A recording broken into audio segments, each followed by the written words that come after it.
This is Series 3 of Away, a podcast for anyone exploring 12-step sobriety. I'm your host, Steph Roberts.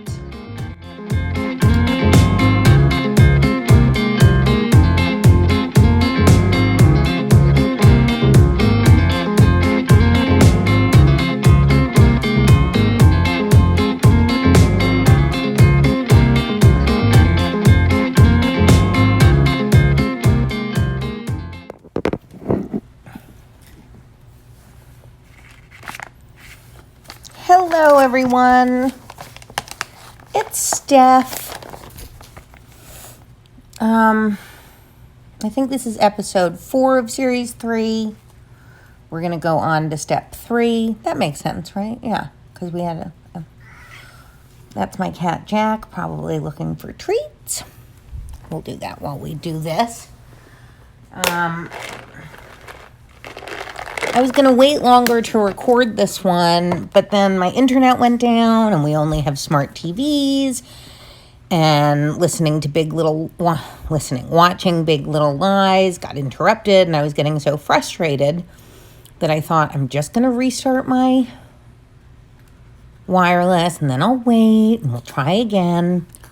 Which, by the way, when I was drinking and unmedicated or medicated only by alcohol, I would cry. Like, I would keep trying, even though it wasn't working, which in and of itself is fine, but I'd start to get angry and frustrated, and then I'd, cry on my own because I was so frustrated. And I'm someone who cries when she's angry. They're tears of anger. I mean, I have tears of joy, and I have tears of sadness, and I have tears of anger. And I recently looked it up, and apparently tears are actually releasing stress hormones and anxiety hormones. So it is a way for your body to release some emotions. So I thought that was kind of cool. Made me feel better about my angry tears. Anywho, in part of the episode I was watching of Big Little Lies, the Zoe Kravitz character, who I can't take how beautiful she is. She's reading something to her mother, and she says, "And I resent you for sleeping with boys at age 13 because I needed to feel loved, and I was looking for love anywhere I could." Whew! That's so my story. It never even dawned on me that some of that early sex stuff, which also involved drinking, if you listen to my qualifications, I was drinking 40s and smoking blunts by about 13 or 14 and having sex. And it's not one thing that caused any of that behavior, but certainly, I was wow, that is definitely a big part of it. Because as I mentioned in the last episode, the attachment disorder thing, and that's mostly with my mother. I don't even remember the relationship with my father all that well, but it was stronger than the one with my mother. And he was, in many ways, probably my primary caretaker later, not in my early years, but if there was an attachment at all, it was with my father. And so not feeling an attachment with my mother, and also my mother not being a tender, loving, care type person, not having the nurturing mom thing, I think. And that's not entirely her fault. Her mother was like that. And I think she probably tried the best she could, right? But not having that, that's a very cool connection to make, that I was looking for something, and my 13-year-old brain didn't know where to look for it and didn't understand what the problem was. And, to be honest, I haven't felt ashamed of that behavior in many years. I certainly had no emotions around it at the time. I was very detached from it. I think I went through a period of shame about it, and certainly about what it did to my parents as humans, and my father especially, how that, hurt him. And also my friends. I mean, I pushed a lot of people away. I did crummy things like, we were 13, 14, so you look back now, like, how important is a boyfriend really? But, like, I was having a thing with one of my best friend's boyfriends, or sort of anyway. Yeah, I just wasn't treating myself well and wasn't really treating other people well. But it's cool to sort of have a new idea about something that contributed to that behavior. Okay, without any good segue, we're going to look at step 3 in the 12 and 12. Short form step 3 made a decision to turn our will and our lives over to the care of God as we understood him. Let's start by reading. Practicing step 3 is like the opening of a door, which to all appearances is still closed and locked. All we need is a key and the decision to swing the door open. There is only one key, and it is called willingness. Once unlocked by willingness, the door opens almost of itself, and looking through it, we shall see a pathway beside which is an inscription. It reads, "This is the way to a faith that works." In the first two steps, note there, it doesn't say this is the way to a religion that works. AA is not a religion, and it doesn't guide you to any one particular religion, even though the language is very Christian throughout the big book and this. But that's what influenced these men in big part. So the way to a faith that works. So that faith can be in the program of AA and the people around you. In the first 2 steps, we were engaged in reflection. We saw that we were powerless over alcohol, but we also perceived that faith of some kind, if only in AA itself, is possible to anyone. These conclusions did not require action. They required only acceptance. Like all the remaining steps, step 3 calls for affirmative action. Not in the way we talk about that now or in the 90s or the early 2000s. Affirmative action. For it is only by action that we can cut away the self-will, which has always blocked the entry of God, or if you like, a higher power, into our lives. Faith, to be sure, is necessary, but faith alone can avail nothing. We can have faith yet keep God out of our lives. Therefore, our problem now becomes just how, and by what specific means, shall we be able to let him in? Step 3 represents our first attempt to do this. In fact, the effectiveness of the whole AA program will rest upon how well and earnestly we have tried to come to a decision to turn our will and our lives over to the care of God as we understood him. So, there is only one key called willingness. Keep that in mind throughout all of it, throughout life. That really is the key to open most doors, to make most changes, to help the most people. And as I said, faith that works can be faith in AA, like they say. Choosing to trust. I mean, I don't trust everyone, obviously. There's still the real world, and the rooms of AA are the real world. But trust people who seem only to be asking a few things of you and not asking anything in return, simple things, and promising you those few things will help you.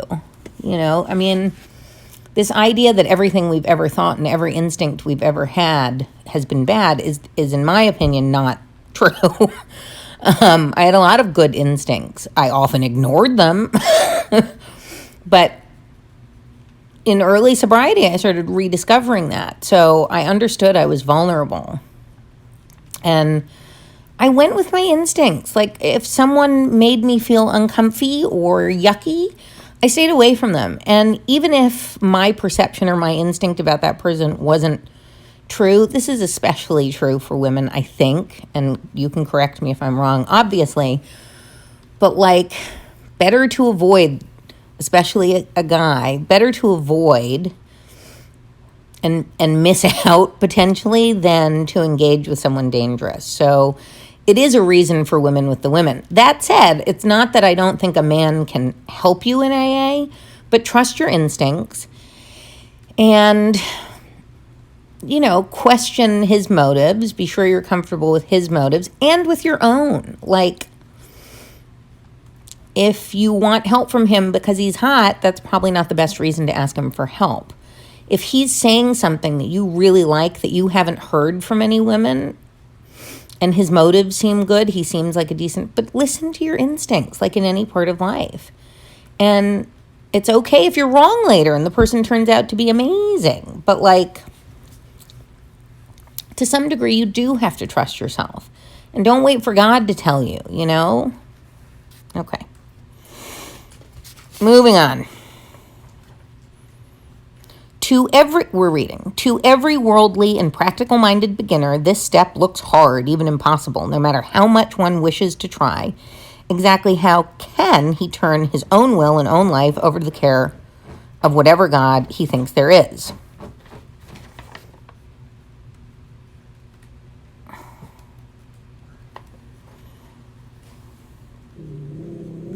That's my dog growling.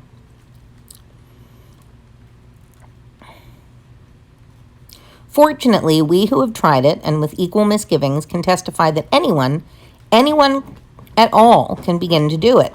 We can further add that a beginning, even the smallest, is all that is needed. Once we have placed the key of willingness in the lock and have the door ever so slightly open, we find that we can always open it some more.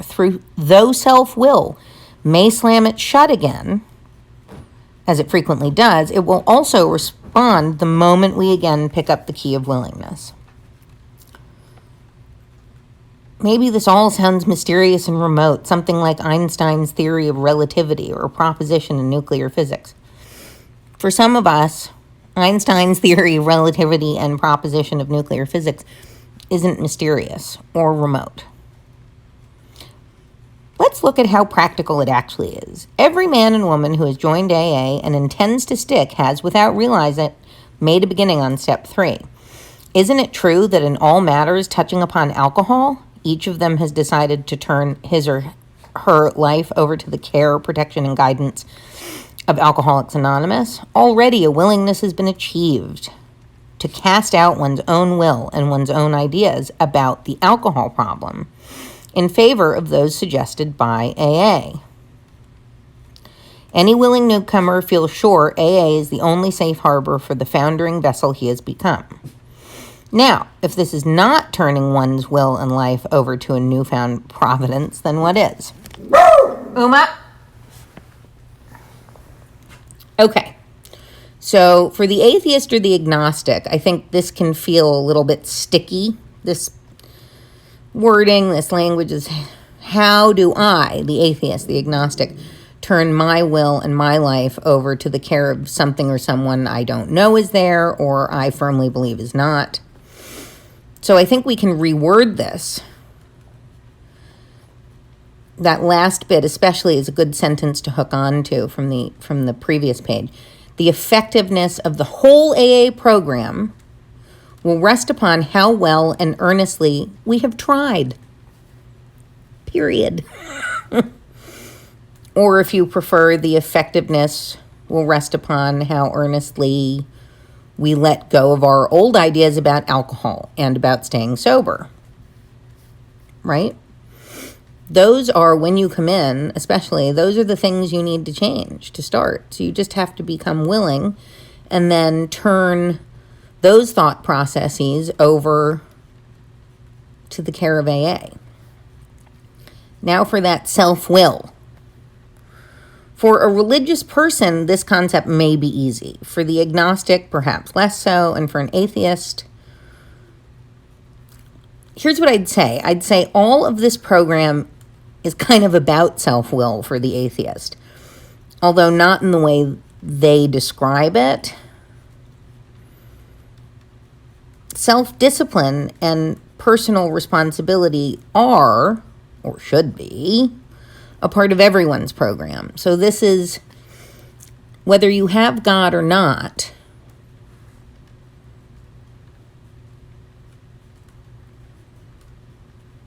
you're still going to have to, God is your support. But he isn't the work. He isn't going to do the work for you. You pray for the hungry, then you feed them. You still have to take personal responsibility and do the work, and the other steps speak to that. And that last bit I read, totally right.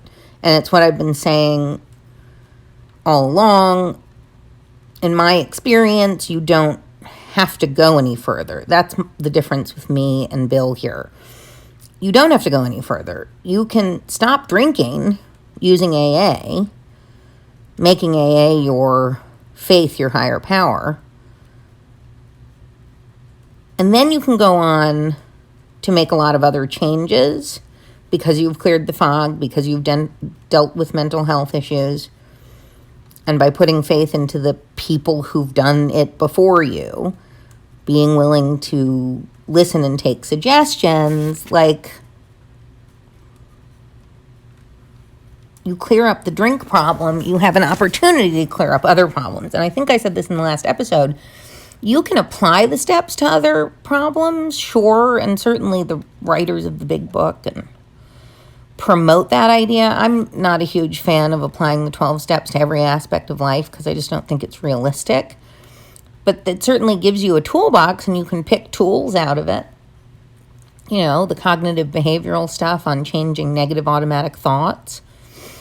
That's very helpful as you make your way through life, at least in my experience.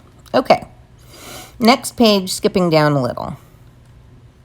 This, of course, is the process by which instinct and logic always seek to bolster egotism and so frustrate spiritual development. The trouble is that this kind of thinking takes no real account of the facts, and the facts seem to be these. The more we become willing to depend on a higher power, the more independent we actually are. Therefore, dependence, as AA practices it, is really a means of gaining true independence of the spirit.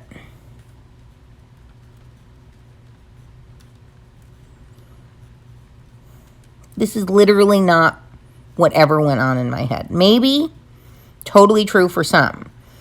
But for those who do think this, I'm not certain it's about egotism. It's not necessarily. So this may be true for you, but it may not necessarily be true that it's all about this self-centered ego, blah, blah, blah. And don't even get me started on facts, a scarce commodity these days already. Look, if you do believe in a higher power, a God, I think this probably holds true. The idea of letting go of an old way of thinking, turning it over, turning the negative patterns over to God, and asking for help as you seek ways to change. Make sense? It makes sense in the exact same way to me. I just do the work without relying on a higher helper.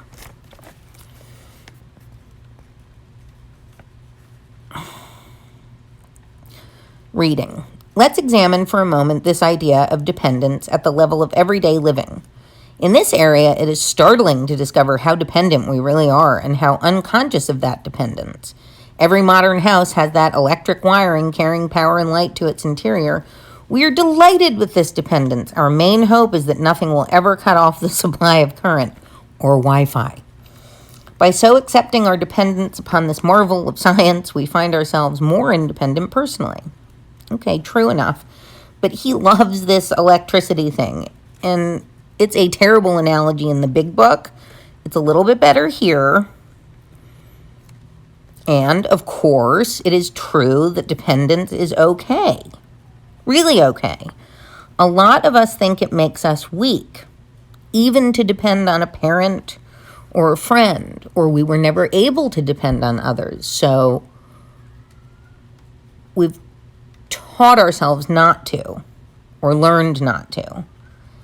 But the truth is, in my experience, that admitting you need help and asking for it, be it from God or another human being, is strong. It's not weak, it's strong. It's hard for all humans, not just us, to ask for help. Admitting you can't do something feels like a failure. but it isn't. The failure is in not asking for help. Needing help to accomplish something is not the same as being unable to do it. Let's say that again. Needing help to accomplish something is not the same thing as being unable to do it or failing. And being able to ask for help, well, that's a big fucking deal, right? We are still animals to some degree. We don't want to feel weak or vulnerable. It's pretty normal. I know there are some super normal people who have no trouble with this, and I do envy them. But there's a lot of people in and outside the rooms who do. I'm just saying. Asking for help makes you neither weak or vulnerable. The truest success comes from it. Ask any successful person. Without help, it is too much for us. Can cover a lot of life's problems. Okay, next page.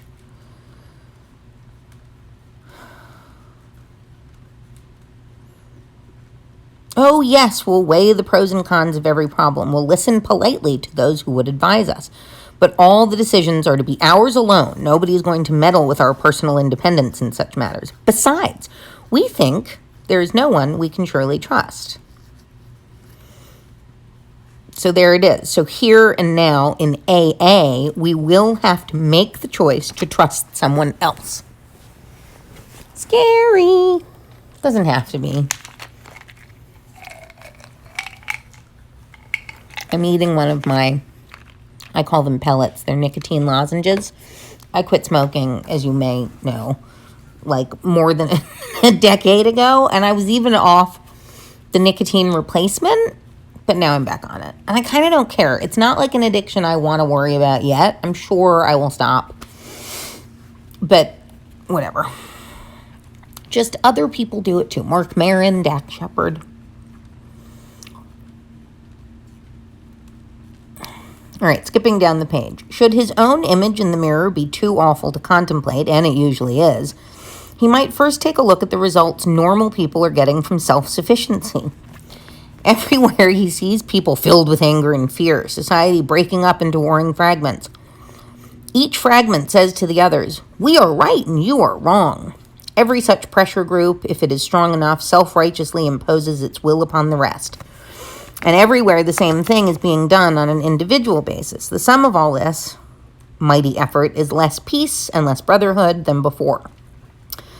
The philosophy of self-sufficiency is not paying off. Plainly enough, it is a bone-crushing juggernaut, whose final achievement is ruin. It's one of those words you read and you don't always know how to pronounce, or for me it is. Okay, so of course this is playing out in the U.S. today and in England, kind of across the world, sadly. But this sort of doubling down on beliefs and imposing beliefs and this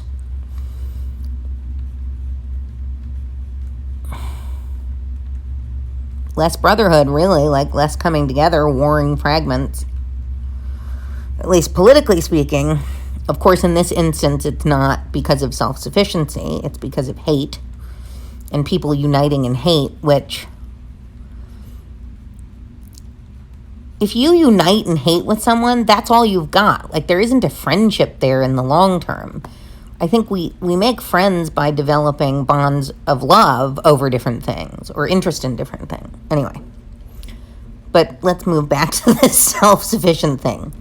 Of course, I'd argue that a great deal of this fragmented world and these I'm right, you're wrongs are in the name of God. That in fact, the truly self-sufficient people are not engaged in the right and wrong arguments, but going about their lives trying to feed their families. That said, there is self-sufficiency and then there's arrogance. And I feel like yet again, this book and the big book confuse those two things. So here we are. Can you admit that there are some things that might be easier with help? And are you willing to take the help? So step 3, I'm going to start taking the help. That's my action. There's a saying that dates back to like the 1300s. Many hands make light work. Many hands make light work. That makes sense, right? Like, the more people there are working together on something, the easier it is to accomplish. The faster you're going to accomplish it, probably the more wholly you will accomplish it, right?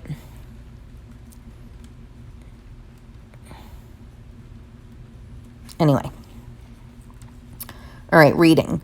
We realize that the word dependence is as distasteful to many psychiatrists and psychologists as it is to alcoholics. Like our professional friends, we too are aware that there are wrong forms of dependence. We have experienced many of them. No adult man or woman, for example, should be in too much emotional dependence upon a parent, or a husband, or a wife. Certainly not a kid. They should have been weaned long before, and if they have not been, they should wake up to the fact. This very form of faulty dependence has caused many a rebellious alcoholic to conclude that dependence of any sort must be intolerably damaging, but dependence upon an AA group or a higher power hasn't produced any baleful results. Mostly true. I mean, hopefully, even the heavily indoctrinated thumper types, are they really doing that much harm? If you're one of them, no. I mean, people may leave the rooms because of them. I think that's where the danger lies. So I think this is true mostly.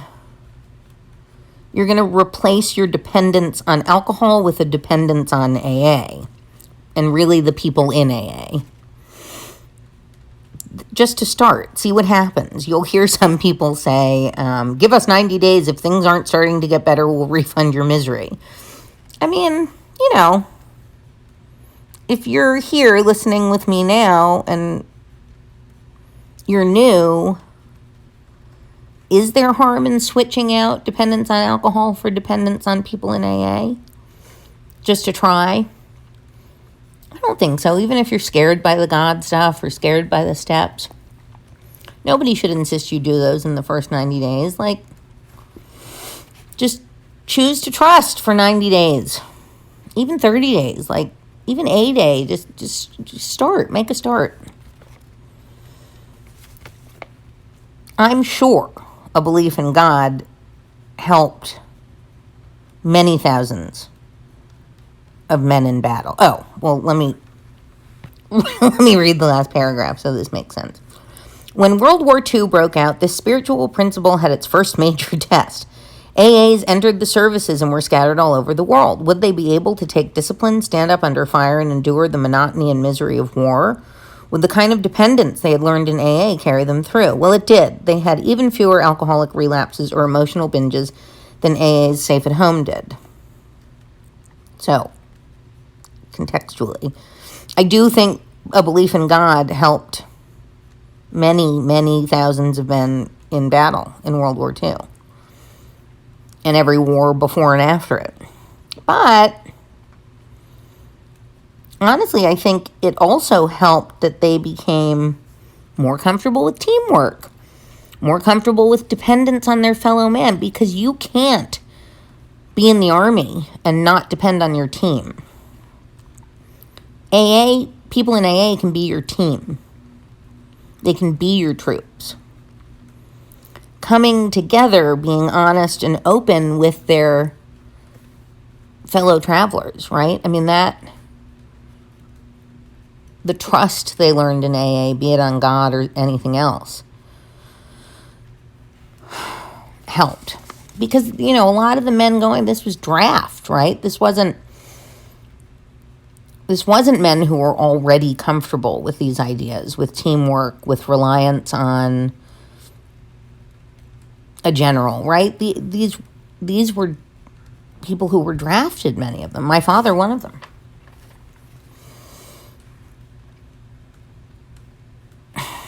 All right, reading. By now, though, the chances are that he has become convinced that he has more problems than alcohol, and that some of these refuse to be solved by all the sheer personal determination and courage he can muster. They simply will not budge. They make him desperately unhappy and threaten his newfound sobriety. Our friend is still victimized by remorse and guilt when he thinks of yesterday.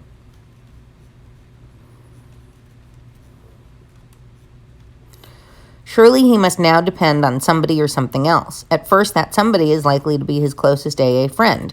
He relies upon the assurance that his many troubles, now made more acute because he cannot use alcohol to kill the pain, can be solved too.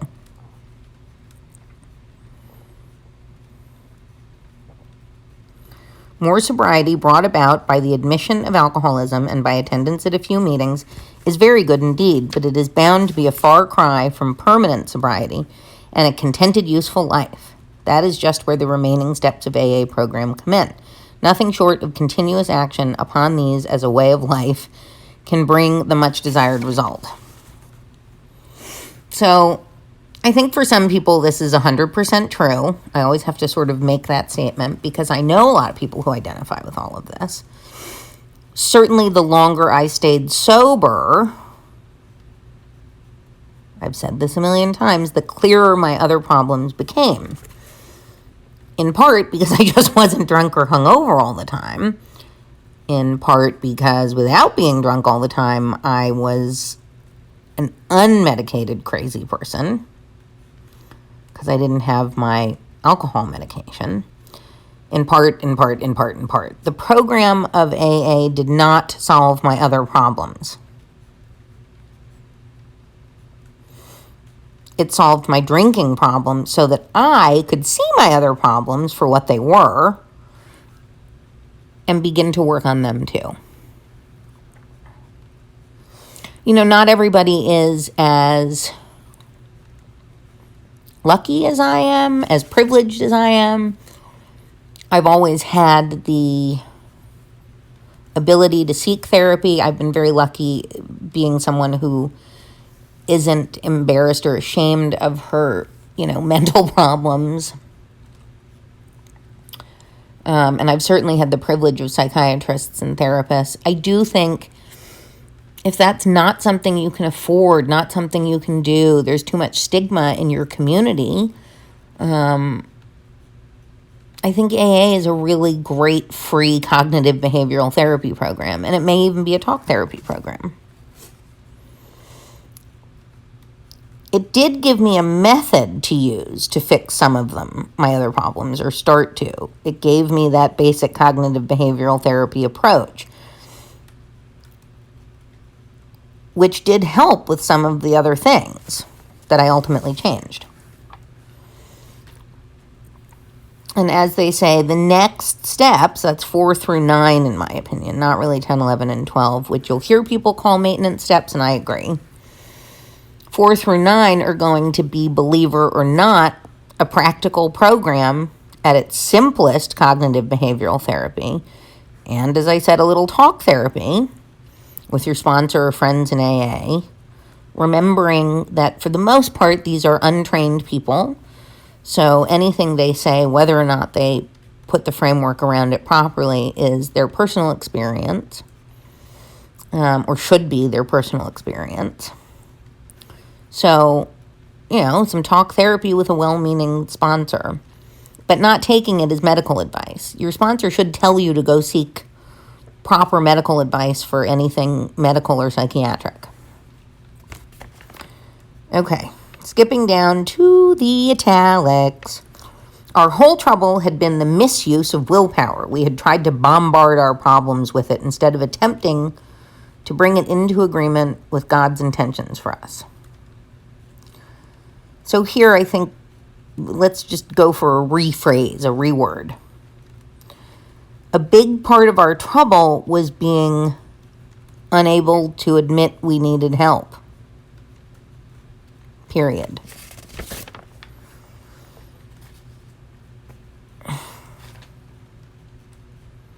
Once we have come into agreement, it is really easy to begin the practice of step 3. In all times of emotional disturbance or indecision, we can pause, ask for quiet, and in the stillness simply say, God grant me the serenity to accept the things I cannot change, courage to change the things I can, and wisdom to know the difference. Thy will be done, not mine. I like to say, as you know from other series, this is just saying take a minute. In times of emotional disturbance, don't react immediately. Take a minute. You pause. If you're a believer, then God is in that pause. He's probably not in your first thought, especially if you're angry or frustrated. He's in the pause. So you stop. And if the serenity prayer works for you, say it before you react. It's like counting to 10. Thus, your reaction becomes a response, a thoughtful response, as opposed to an angry reaction. And if you're like me, and even the serenity prayer is annoying because it is still a holy Christian prayer that goes on to talk about Jesus. And who the hell is thy? Thy will be done, not mine. Anyway, if you're like me, you just stop. You stop talking. You stop whatever. Count to 10. Ask yourself, do I need to react to this? And then pause. Okay, kids, I think that's it. Next up will be step 4. Oh, no. Wait, no. Wait, it's not that scary. I swear. Like, really. Not scary. And guess what?